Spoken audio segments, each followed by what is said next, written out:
Selepas YB Azalina difitnah, dikatakan menyorok adendum Najib Razak, pengkhianat kepada UMNO, akhirnya YB Azalina membuka mulut isu adendum ini. Ini yang menarik untuk saya bawakan bersama dengan anda sahabat semua. Ditambah pula komen daripada ahli parlimen Pasir Gudang daripada Pakatan Harapan ini. Jadi apakah yang mereka katakan? Ini yang menarik ya untuk saya kongsikan. Tapi sebelum itu, jangan lupa juga untuk terus support Orient Channel dengan cara tekan butang subscribe, like, dan share. So, mari kita ikuti berita gempa hari ini. Azalina minta ahli UMNO henti spekulasi isu Tita Adendum. Itu antara respon terkini daripada YB Azalina ya, apabila ada penyokong-penyokong kepada Najib ini sanggup membuat penipuan. Ya, membuat posting kononnya dia memiliki addendum itu, sedangkan addendum yang dipostnya itu adalah perintah hukuman ya Najib Razak dan bukannya isu ataupun Tita addendum. Dan seperti mana yang dibongkarkan oleh Lokman Adam, bahwa Zamil Ibrahim telah membuat satu penipuan yang begitu besar di dalam negara kita. Jadi Ketua Penerangan UMNO YB Azalina Othman Said menggesa ahli parti itu untuk menghentikan sebarang spekulasi mengenai Tita addendum berhubung dengan hukuman penjara Najib Razak. Menteri di Jabatan Perdana Menteri, Undang-Undang dan Pembaharuan Institusi berkata, perkara itu akan didengar oleh Mahkamah Tinggi Kuala Lumpur tidak lama lagi dan oleh itu mereka harus menyerahkan kepada Badan Kehakiman. Kalau Mahkamah Rayuan sudah membuat keputusan bahawa perlulah Mahkamah Tinggi dipulangkan balik tentang isu Tita itu, saya nak minta semua dari parti untuk serahkan balik kepada Mahkamah Tinggi. 13 Januari, Mahkamah Tinggi akan tetapkan tarikh perbicaraan dan saya minta kita semua tidak payah buat spekulasi. Karena sekarang ini Mahkamah memainkan peranan untuk penentuan, katanya. Ya, tambah lagi kita pun tak nak isu prejudis atau subjudis, ya bukan prejudis, subjudis. Maknanya bila dah jadi kes, maka banyak komen-komen saya rasa pun tidak adil bagi semua pihak. Katanya dipetik oleh UMNO Online. YB Azalina juga menambah bahawa Mahkamah Rayuan dalam keputusan minggu lepas telah mengesahkan kehujatan Tita itu dan addendum yang memerintahkan Najib menjalani baki hukuman penjara di rumah. Jadi proses seterusnya adalah untuk Mahkamah Tinggi memutuskan sama ada Tita addendum itu sah di sisi undang-undang, tegas YB Azalina lagi. Ini tidak ada isu dengan kesahan dan ini hanya isu tentang kewujudan. Kesahan ialah isu lain, yaitu isu undang-undang. Tapi ini adalah isu kewujudan dan semua pihak yang terlibat dalam proses ini saya percaya akan dipanggil oleh mahkamah. Jadi saya nak minta ahli parti, kita biarkanlah mahkamah membuat keputusan setelah semua fakta diterima oleh mahkamah daripada semua pihak, kata ahli parlimen pengerang itu. Jadi isteri lalu Mahkamah Rayuan dalam keputusan 21 membenarkan Najib untuk memulakan semakan kehakiman untuk memaksa Menteri Dalam Negeri dan kerajaan yang menguatkuasakan Tita yang didakwa oleh yang dipertanagung sebelum ini. Dari panel yang diketuai Hakim Azizah Nawawi memerintahkan perkara itu dikembalikan di Mahkamah Tinggi Kuala Lumpur untuk mendengar merit semakan kehakiman. Jadi itu antara komen ya daripada YB Azalina berkaitan dengan isu addendum ini yang semakin ramai yang menjadi hero, semakin ramai yang menunggang isu ini. Sedangkan mereka sendiri pun tidak memahami perkara sebenar. Namun kerana termakan dengan hasutan daripada pembangkang, khususnya parti PAS sahabat semua, yang kita lihat mereka ni seakan-akan mereka lah yang terpaling Najib Razak, pejuang kepada Najib, mempertahankan Najib dan sebagainya. Itu agak lucu.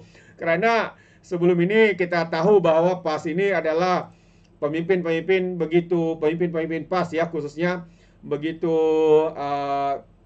hebat menyerang Najib Razak. Kleptokrat, perasua, penghancur negara lah katanya. Lalu ada juga di kalangan pemimpin mereka yang sehingga sanggup memijak gambar Najib Razak. Tapi hari ini seakan-akan mereka lah yang terpaling Najib, pejuang kepada Najib dan sebagainya. Aduh, ini yang agak melucukan. Ya, dan ada yang mengatakan mereka melanggar, sanggup membelakangkan prinsip mereka demi untuk menunggang isu-isu seperti ini. Tujuannya apa? Ramai mengatakan di luar sana rakyat Malaysia untuk tujuan politik, untuk kepentingan parti dan macam-macam lagi lah. Dan seorang lagi ya, ahli parlimen Pasir Gudang ya, Tita Adendum, katanya jangan libat majlis raja-raja bincang di parlimen. Jadi itu antara kenyataan ya daripada ahli parlimen Pasir Gudang ini. Jadi ahli parlimen Pasir Gudang ini menepis cadangan Peguam Hanif Skatri Abdullah untuk majlis raja-raja membincangkan dakwaan Putrajaya enggan mengakui dan melaksanakan Tita Adendum berhubung hukuman penjara Najib Razak.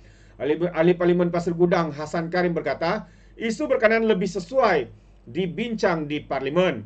Hanif berkata, dikatakan memohon majlis raja-raja untuk mengadakan mesyuarat khas bagi membincangkan keingkaran Perdana Menteri Anwar Ibrahim dan Peguam Negara sebelum ini mengakui kewujudan Tita Adendum berkaitan bekas Perdana Menteri Najib Razak. Apa-apapun yang disalahkan tetap Perdana Menteri kita, Datuk Seri Anwar Ibrahim. Ya, kita tahulah Hanif Katri ini ya rapat ya dengan Mahathir Mohamad.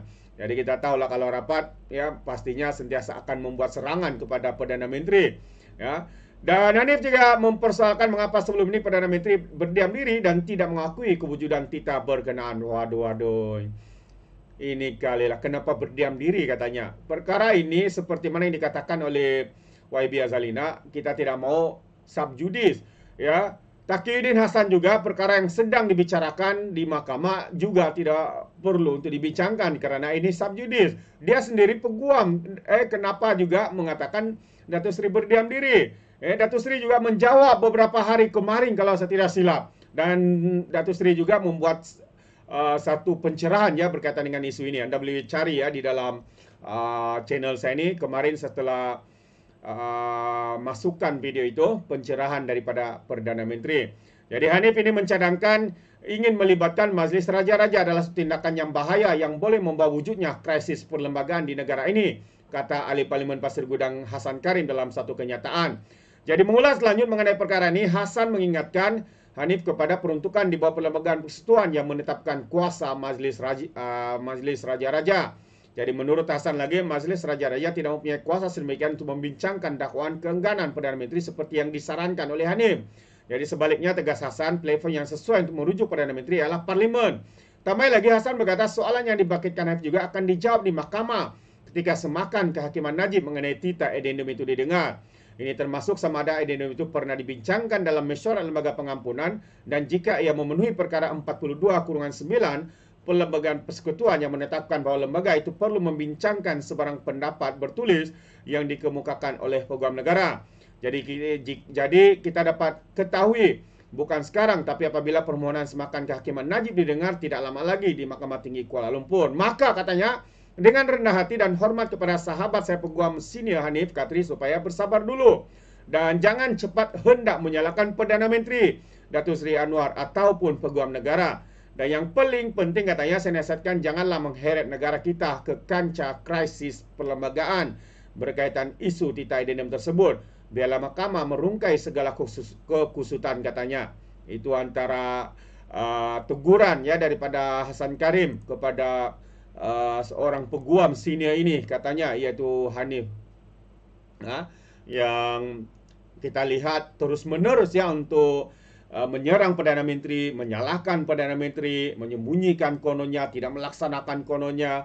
Macam mana mereka ini melebihi ya mahkamah daripada yang sepatutnya. Ya, biarlah mahkamah menentukan. YB Azalina juga biarlah mahkamah menetapkan. Ya, dalam perbicaraan itu kelak. Begitu juga dengan Pasir Gudang ini. Walaupun seringkali saya tidak setuju dengan Pasir Gudang, tapi untuk kali ini saya agak setuju ya dengan pandangan beliau. Biarlah mahkamah menjalankan tanggungjawab mereka. Jangan menjadi hakim terlebih dahulu sebelum mahkamah bersidang dan membicarakan isu ini. Seakan-akan itulah yang dilakukan oleh pembangkang, oleh peguam-peguam yang menunggang isu ini, mencari populariti dan sebagainya. Itu pandangan saya lah. Bagaimana dengan anda sahabat semua? Adakah anda seirama atau tidak dengan saya? Anda boleh berikan komen di dalam ruangan komen. Jadi izinkan saya untuk mengundurkan diri dan seperti biasa peribahasa mengatakan tapapun kangkap 2 ton keinginan. Dalam bahasa Melayu tepuk dada tanya selera. Sekian daripada Alright Nampak Channel. Saya kita berjumpa lagi. Bye bye.